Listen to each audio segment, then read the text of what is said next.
پیامبر صلی الله علیه و آله و سلم می‌فرمایند بهترین روزی که خورشید در اون طلوع میکنه روز جمعه است.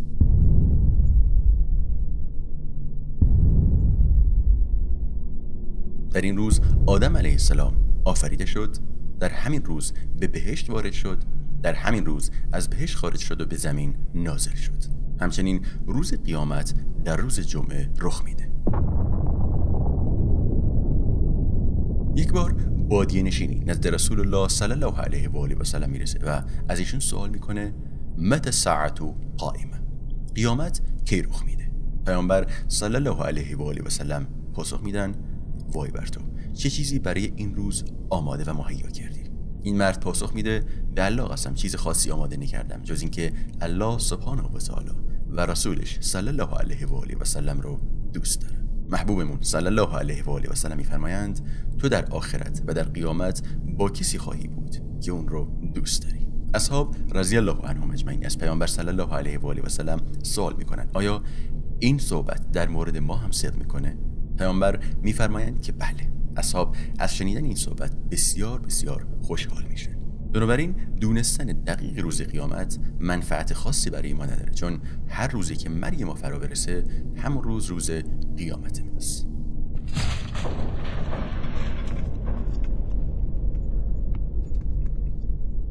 مهم اینه که چه چیزی برای روز قیامت آماده و مهیا کنیم.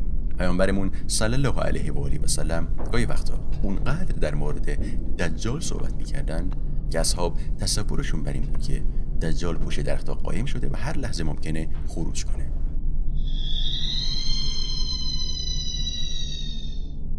اما یه بار پیامبر صلی الله علیه و آله و سلم میبینن که اصحاب در حال صحبت کردن در مورد دجال هستن. پیامبر به اصحاب میفرمایند از چیزی شما رو باخبر کنم که از دجال هم خطرناک‌تره؟ اصحاب میگن که بله یا رسول الله. پیامبر صلی الله علیه و آله و سلم پاسخ میدن که شرک اصغر یا ریا برای شما و ایمانتون از دجال هم خطرناک‌تره.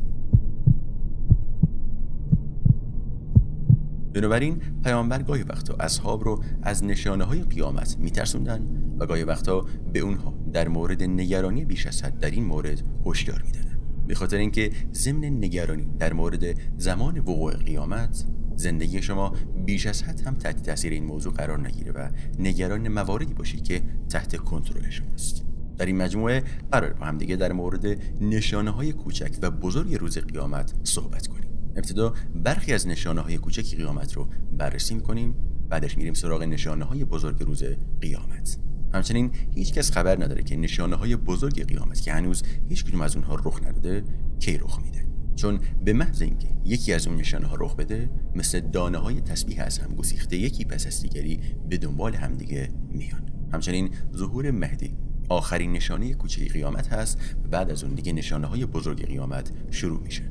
خیلیا از خیلی وقت پیش باور داشتن که مهدی در دوران اونها ظهور میکنه و مهدی هنوز هم که هنوز ظهور نکرده.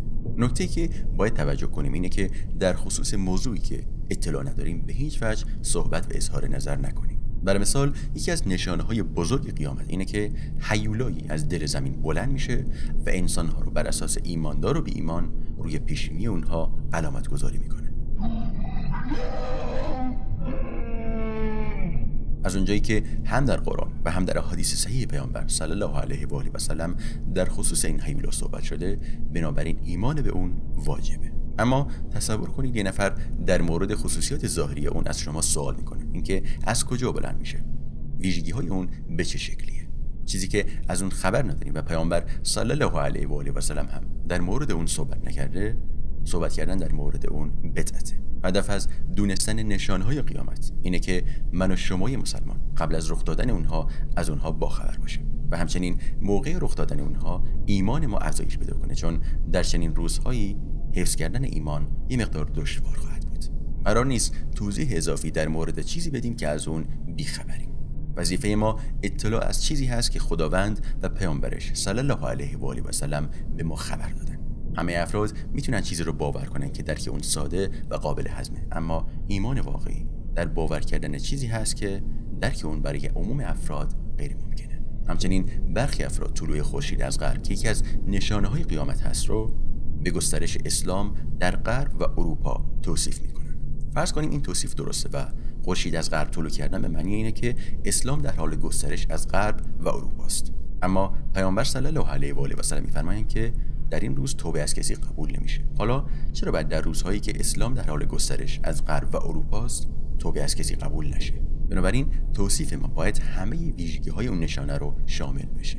نمیشه بی دلیل و با دلخواه خودمون یکی از نشانه‌های قیامت رو تفسیر کنیم. همچنین برخی افراد اصرار دارن که همه نشانه‌های کوچک و بزرگ قیامت رو بر اساس رخدادهای حال حاضر جهان تفسیر کنن. این شکلی به دنبال این هستن که به زور روز قیامت رو به زمان حال ما نزدیک و نزدیکتر کنن. برای مثال یکی از نشانه‌های قیامت اینه که زمان سریع سپری میشه. بعضیا تفسیر میکنن که برکت زمان از بین میره. بعضیا تفسیر میکنن که روزها کوتاه‌تر میشه. بعضیا تفسیر میکنن که در زمان گذشته مسافت با واحد زمان سنجیده میشد. برای مثال میگفتن که فلان ماه طول میکشه از نقطه A به نقطه B برسیم. پس وقتی میگن یکی از نشانه‌های قیامت اینه که زمان سریع سپری میشه، یعنی مثل امروز مسافت‌های طولانی در سریع‌ترین زمان ممکن سپری میشه. برای مثال با هواپیما. ممکنه یکی از این تفسیرها درست باشه، اما همیشه قرار نیست که نشانه‌های قیامت با اوضاع دوران ما درست در بیاد. برای مثال در حدیث صحیحی داریم که قیامت رخ نمیده تا زمانی که حیوانات وحشی با انسان صحبت میکنن. نه یکی نه دوتا، بلکه به صورت عام صحبت شده، یعنی تعداد زیادی از حیوانات با انسان‌ها صحبت میکنن. هر کسی بخواد این حدیث رو که مقداری عجیب هست با حال و هوای دوران خودمون تفسیر کنه، قطعاً به نتیجه‌ای نمیرسه. خداوند خودش خالق حیوانات است و اگه بخواد میتونه اونها رو وادار به صحبت با هر مخلوق دیگه‌ای بکنه. یا اینکه قیامت رخ نمیده تا اینکه مردی با نوک تازیانه خودش و یا بند کفش‌های خودش صحبت میکنه. بعضیا تفسیر میکنن که حتما بند کفش و شلاق هم پاسخ اون فرد رو میدن، چون اگه کسی فقط با بند کفش خودش صحبت کنه و اون پاسخی نده، حتما اون مرد دیوونه شده. همچنین قیامت رخ نمیده تا اینکه ران یک فرد، یعنی یکی از اعضای بدن اون، در مورد اون که خانواده‌اش در غیاب اون در موردش صحبت کردن به اون خبر میده.